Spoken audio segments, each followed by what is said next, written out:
जिस तरह से हमने देखा कि पिछले 2-3 साल पहले केंद्र सरकार के द्वारा दिल्ली में जो तुगलकाबाद में संत शिरोमणि गुरु रविदास जी का मंदिर था वो तोड़ा गया था, और फिर दिल्ली सरकार और केंद्र सरकार की तरफ से आश्वासन दिया गया था कि हम उस मंदिर को दोबारा से जैसा था वैसे ही बनाएंगे। लेकिन पिछले कई सालों से देख रहे हैं कि ना तो मंदिर पर एक नई ईंट रखी गई है, और जिस अवस्था में मंदिर को छोड़ा गया था संत शिरोमणि गुरु रविदास जी का मंदिर आज भी ऐसा है। मतलब उस समय बहुजन समाज के लोगों की भावना इतने बड़े स्तर पर आहत की गई, लेकिन उसके बाद हमने देखा कि राम मंदिर जो कि अयोध्या में बना बहुत जल्दी तैयार कर दिया गया, क्योंकि चुनावी मामला था, लोगों की भावनाएं जुड़ी हुई थी उससे और लोगों को वोट लेना था। लेकिन भारत की जनता आज जागरूक हो गई है, उसने दिखा भी दिया कि जिस तरह से अयोध्या का जो परिणाम आया है।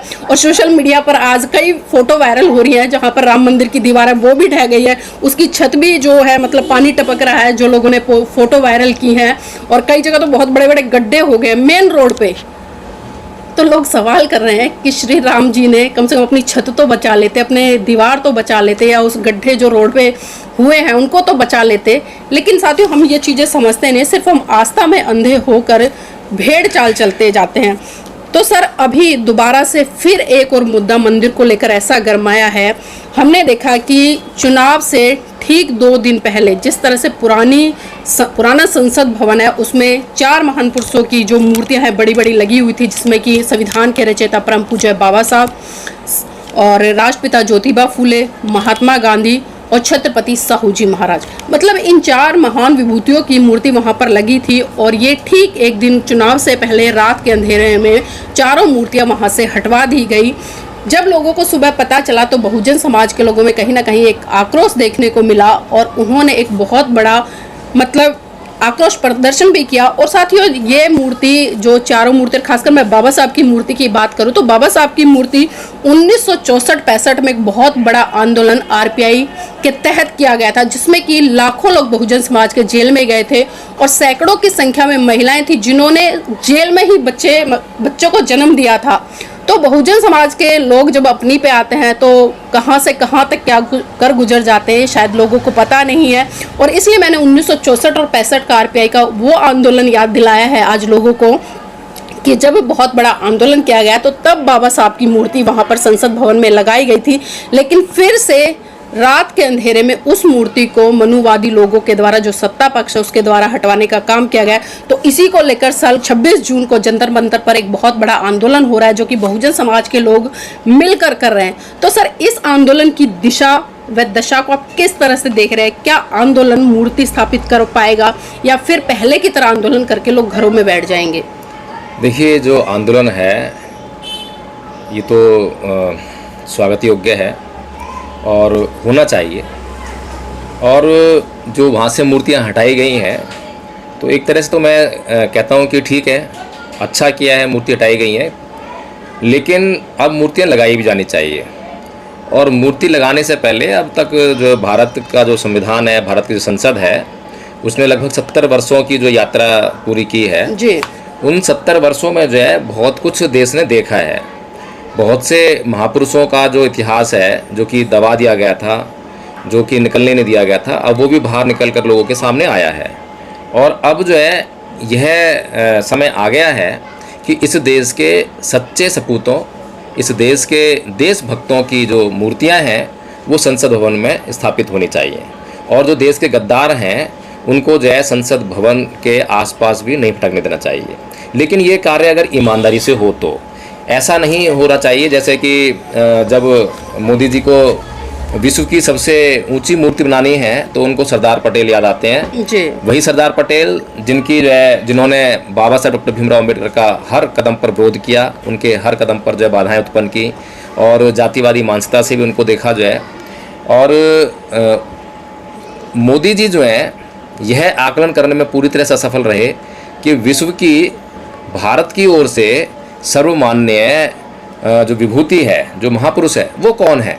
तो उसी का जो है मेरे ख्याल से जो है अगर विश्व का, भारत की ओर से विश्व का सबसे बड़ा स्टैचू लगाना है तो वो या तो बाबा साहब हो सकते थे या तथागत बुद्ध हो सकते थे। इनके अलावा जो है पूरे भारत में कोई ऐसी महान विभूति में मुझे दिखाई नहीं देती है जिसकी वहाँ पर सबसे ऊंची मूर्ति लगाई जाए। तो इसी प्रकार से अगर मूर्ति हटाई गई है तो ठीक है, लेकिन अब जो मूर्ति लगनी चाहिए, पहली तो मूर्ति लगनी चाहिए जो लगातार मोदी जी चिल्लाते रहते हैं कि विश्व गुरु विश्व गुरु।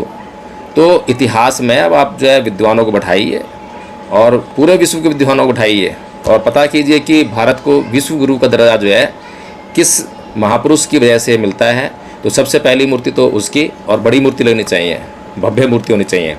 और फिर जो है उसके बाद कौन सा दूसरा महापुरुष है जिसका डंका पूरे विश्व में बजता है। तो उसमें जो है जिनको बहुत उपाधियां प्राप्त हैं, विश्व की ओर से उपाधियां प्राप्त हैं। The symbol of knowledge Bharat के लोगों ने नहीं कहा, विश्व के लोगों ने कहा है। बिल्कुल बिल्कुल। द सन जो है भारत के लोगों ने नहीं कहा, अमेरिका के राष्ट्रपति ओबामा जी कह के जाते हैं। द ग्रेटेस्ट इंडियन, भारत में बहुत बड़ा सर्वे हुआ और पिछले जो आज़ादी से लेकर अब तक का जो समय है उसमें जो देखा गया कि who is the greatest Indian since ever independence. तो आज़ादी से लेकर अब तक कौन है ग्रेटेस्ट, उसमें जो है बाबा साहेब को बताया गया।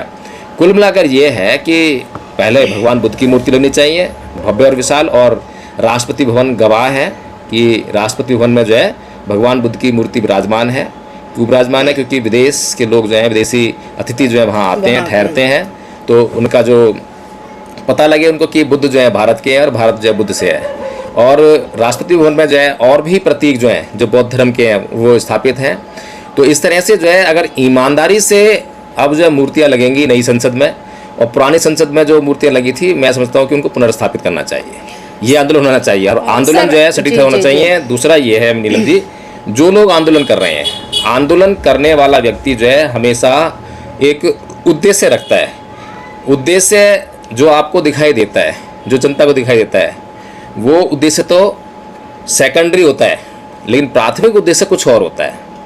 हमने पीछे जितने भी आंदोलन देखे हैं, जो दिखाई दे रहा है वो प्राथमिक नहीं है। चाहे वो ईवीएम का आंदोलन करने वाले हों, चाहे वो दिल्ली विश्वविद्यालय में नौकरी का आंदोलन करने वाले लोग हों, चाहे वो जो है और कोई आंदोलन करने वाले लोग हों, लेकिन उन आंदोलनों में दिखाई दे रहा है कि नौकरी का आंदोलन हो रहा है, दिखाई दे रहा है ईवीएम के खिलाफ आंदोलन हो रहा है, दिखाई कुछ और दे रहा है। लेकिन पीछे जो है 2024 के जो लोकसभा चुनाव हुए उसमें सबके जो है चिट्ठे खुलकर आ गए कि इनका जो प्राइमरी जो उद्देश्य था, जो प्राइमरी ऑब्जेक्टिव था वो था कुछ और था, और वो जो आंदोलन हो रहा था वो सेकेंडरी था।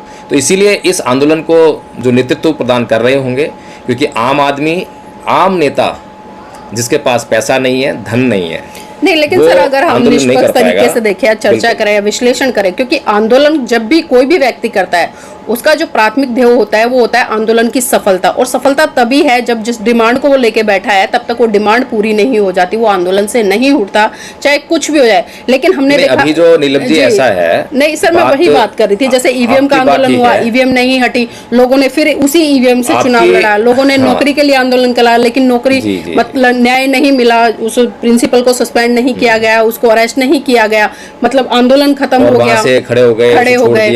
कुछ बेटियों को लेकर भी आंदोलन किया, वो भी पूरा नहीं हुआ, न्याय नहीं मिला। उसकी बात कर रही हूं जी। और जिस तरह से सिंगोल का भी, सेंगोल के खिलाफ भी मतलब लोगों ने एक बहुत बड़ा आंदोलन छेड़ा था, लोग घर घर जा रहे थे, संविधान लेकर जा रहे थे, रथ यात्राएं निकाल रहे थे और कह रहे थे कि हम जो नई संसद भवन बनी है उसमें जो सेंगोल की स्थापना हुई है वो वहां से हटना चाहिए। लेकिन 2-4 दिन तो सर चर्चा हुई, 2-4 दिन आंदोलन हुआ, फिर शांत बैठ गए। क्या इस तरह से आंदोलन सफल हो पाएंगे? मैं उसी पे बात करने जा रहा हूँ। अभी जो आंदोलन हो रहे हैं, जो आंदोलन करता है उनका आंदोलन सफल हो या ना हो, ये उनका पहला ध्येय नहीं है।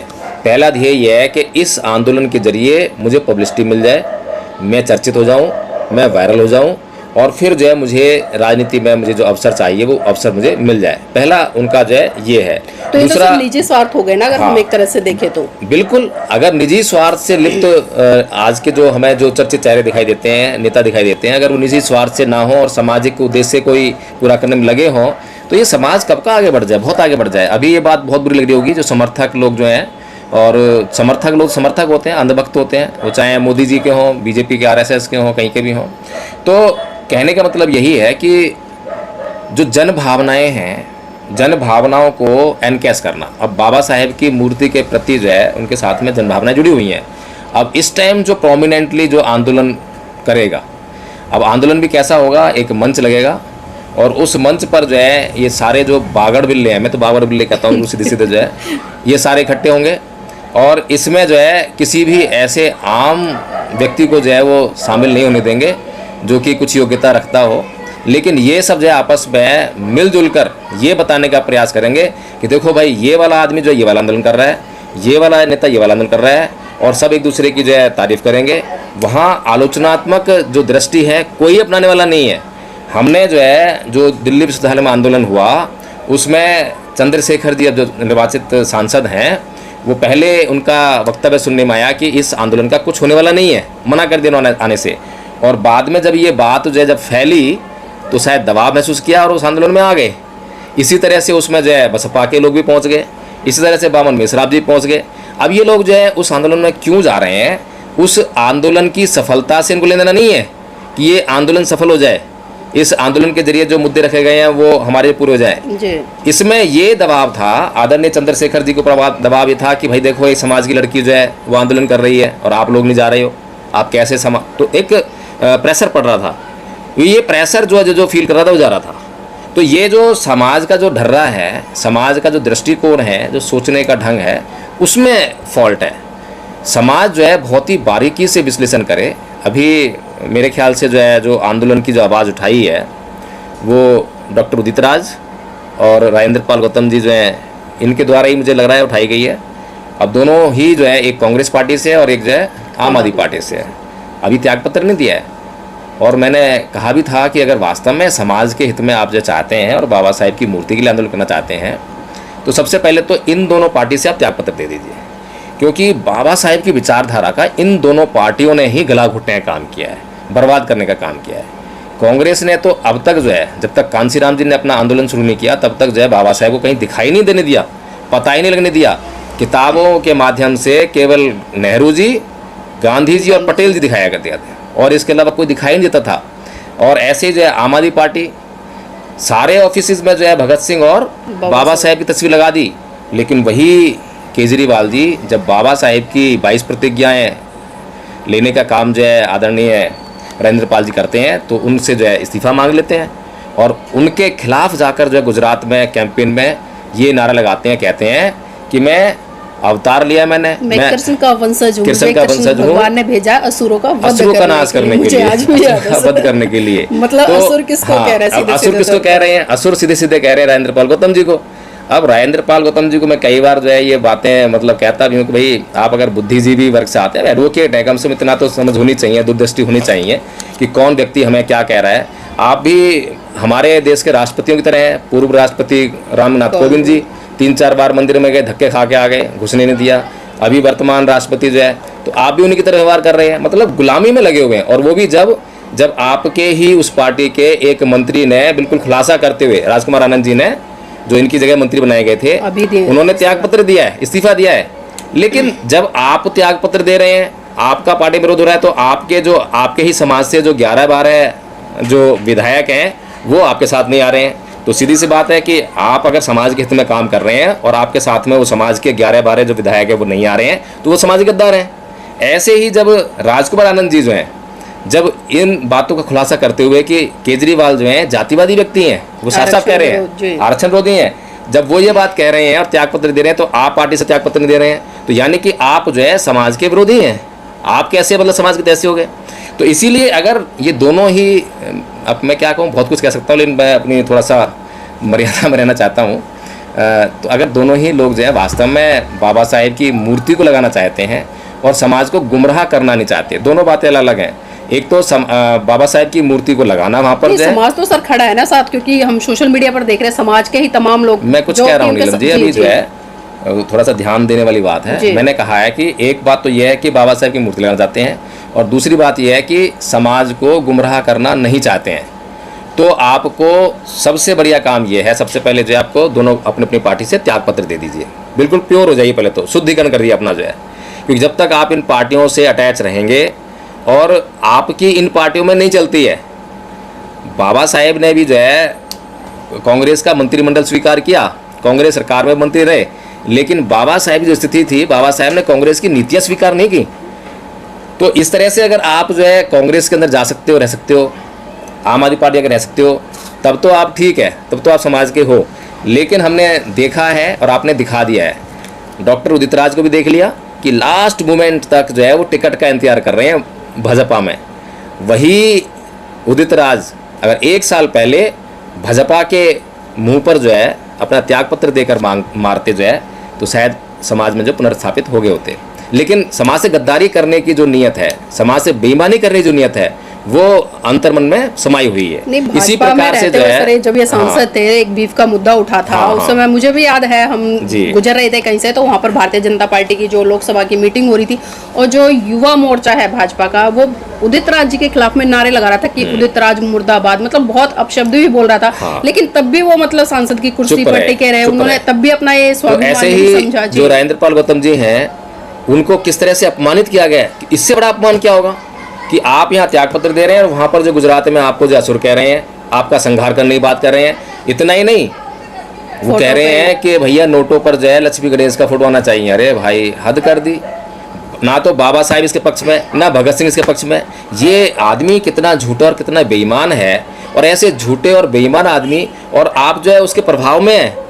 आपसे जो है उसने त्यागपत्र नहीं मांगा, क्योंकि आपको जो है कोई नोटिस इशू नहीं करा। अगर आपसे त्यागपत्र मांगा ऑरली जो है, तो आपको चाहिए था, आप एडवोकेट हैं, आप समझदार हैं, आप बोलते हैं भैया मुझे नोटिस दो, मैं जवाब दूंगा उसको।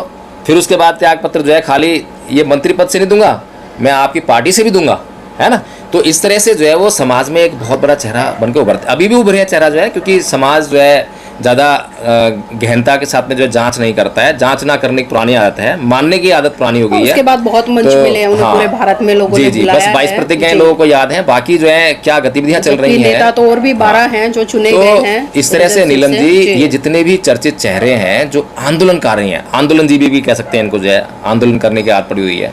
तो कभी मूर्ति के लिए, कभी किसी के लिए जो है आंदोलन महत्वपूर्ण है, नो डाउट, कोई दिक्कत नहीं है। लेकिन प्राइमरी ऑब्जेक्ट क्या है? तो जब आप 22 दिन के लिए जेल में गई, 22 दिन के लिए समाज का एक कार्यकर्ता जेल में ठूस दिया जाता है, और वो भी झूठी एफआईआर करके, और वो भी इसलिए उसको जेल में भेजा गया झूठी एफआईआर करके कि वो जो है समाज के लिए काम कर रहा था, समाज के लिए आंदोलन कर रहा था। लेकिन सर मैं यहाँ पर रोकना चाहूँगा। सबसे बड़ी बात, मुझे हंसी भी आती है आज बताते हुए, कभी चर्चा चलती है तो मैं खुद कहती हूँ, जब मैं जेल से लौट कर आई थी और मैं गोरखपुर से जब मैं दिल्ली पहुंची, जब मैंने पोस्ट डाली तो तमाम लोगों ने सवाल किया, अरे नीलम जी आप जेल में थी, हमें तो पता ही नहीं था, किसी ने चर्चा नहीं कही, किसी बहुजन मीडिया ने नहीं दिखाया, किसी तमाम बहुजन नेता के व्यक्ति ने एक शब्द भी नहीं बोला आंदोलन, और पता सबको था। और सबसे बड़ी बात क्या है कि दिल्ली में अगले दिन ही एक बहुजन यूट्यूबर मीट्स थी, और वहाँ पर मेरे पास फ़ोन आया कि भाई जब मैं जेल से आ गई तो आप जरूर आइएगा उस मीटिंग में। तो वहाँ पर मुझे माननीय राजेंद्र पाल गौतम जी मिले, लक्ष्मण यादव जी मिले, आर्टिकल के नवीन जी हैं, वो नीरज जी, नवीन जी वो मिले, और शंभू जी मिले, और तमाम कई बड़े बड़े चेहरे वहाँ पर मुझे मिले, रतन लाल जी मिले। लेकिन आपको जानकर आश्चर्य होगा, सबने पता क्या क्या, और नीलम जी जेल का अनुभव कैसा रहा। मतलब देखिए, पता सबको था, लेकिन तो, किसी ने एक बार भी बात नहीं पता थी नीलम जी कि समाज का इतिहास बनता है, और जब कोई समाज के लिए काम करता है तो वो इतिहास बनता ही है। तो मैंने तो उसके बाद कहा भी था कि जितने भी ये समाज के बेईमान नेता हैं, समाज का भला तो कर नहीं रहे हैं, अपना भला करने में लगे हुए हैं, तो निश्चित तौर पर जो है समाज इनको एक दिन पहचानेगा, और धीरे धीरे जो है समाज इनको पहचान रहा है। अब कुछ अंधभक्त जो है लगे होते हैं, जो कि उनके सपोर्ट में आकर जो है गाली गलौज करते हैं, कुछ भी करते हैं, चाहे वो चंद्रशेखर आजाद के सपोर्टर हों, चाहे वो रतनलाल जी के हों, चाहे लक्ष्मण यादव जी के हों, सबके सपोर्टर हैं। और सबका अपना अपना, मैं कहूँगा कि वो जो IT सेल टाइप बना हुआ है, वहाँ जैसे ही आपने कोई पोस्ट डाली तो तुरंत आराम से आएंगे। तो हम जब कोई व्यू डालते हैं तो देखते हैं कि शुरू में बहुत सारी पोस्ट आ जाती हैं, और मतलब जो है बहुत सारे कमेंट आ जाते हैं, उल्टे कमेंट, नेगेटिव कमेंट, उसके बाद फिर सही कमेंट आने लगते हैं। तो कारण यही है कि ये जो समाज को गुमराह करने का काम जो है, ये जो सपोर्टर होते हैं, अंधभक्त होते हैं, ये बहुत बड़े पैमाने पर करते हैं। तो इसीलिए अब ये जो मूर्ति का आंदोलन चल रहा है, ये हमारा मेन मुद्दा है। इसमें हमें जो है समाज के जो असली नेतृत्व करने वाले हैं, अभी ये ऐसा नहीं कह रहा मैं कि ये जो मूर्ति का आंदोलन हो रहा है तो उदित राज जी कर रहे हैं, राजेंद्र पाल गौतम जी कर रहे हैं, तो वहाँ मत जाइए, जाइए, पूरी तल्लीनता से जाइए। और मैं पहले भी बार बार कह चुका हूँ कि राजेंद्र पाल गौतम जी समाज का मिशन मूवमेंट जानते हैं, तो इसलिए उनकी सीट तक अपने आप को सीमित रखिए। ऐसा ना हो कि पूरी दिल्ली में आप जो है केजरीवाल को वोट देने लग जाएं, उनके कहने पर, उनके आधार पर जो है। क्योंकि अगर केजरीवाल जी जो हैं उनको पार्टी में रखे हुए हैं, उनको कैंपेन के लिए भेज रहे हैं, तो वो आपसे वोट लेने के लिए भेजेंगे। आपको जो है असली मानसिकता को पहचानना है, असली तत्व जो है उसको जानना है, और उसके हिसाब से अपना डिसीजन लेना है। तो आप जो है इनके द्वारा ये जो आंदोलन किया जा रहा है, क्योंकि सक्षम लोग हैं, इनके पास साधन है, संसाधन है। अगर हम लोग चाहें कि भाई ये मूर्ति का आंदोलन करें तो हमारे बस की नहीं है। हमारे पास जो है चलने के लिए स्कूटी नहीं है, तो मतलब हाँ आंदोलन क्या करेंगे, कहाँ से मंच लगाएंगे, कहाँ से इतना प्रचार प्रसार करेंगे, हमारे बस की नहीं है, हम साफ साफ कह रहे हैं। इसीलिए ये लोग, इनके पास पैसा है, चाहे किसी भी तरीके से पैसा आया है, फिर जनबल भी है, लोग समर्थन में हैं, लोग उनको बहुत बड़े पैमाने में जानते हैं। सिटिंग एमएलए भी है ना, ये भी है ना सर। आप जो है अभी जो है ये आंदोलन में बहुत बड़ी तादाद में पहुंची है और इस आंदोलन को सफल बनाई है, क्योंकि ये हमारे महापुरुषों की अस्मिता से जुड़ा हुआ मामला है।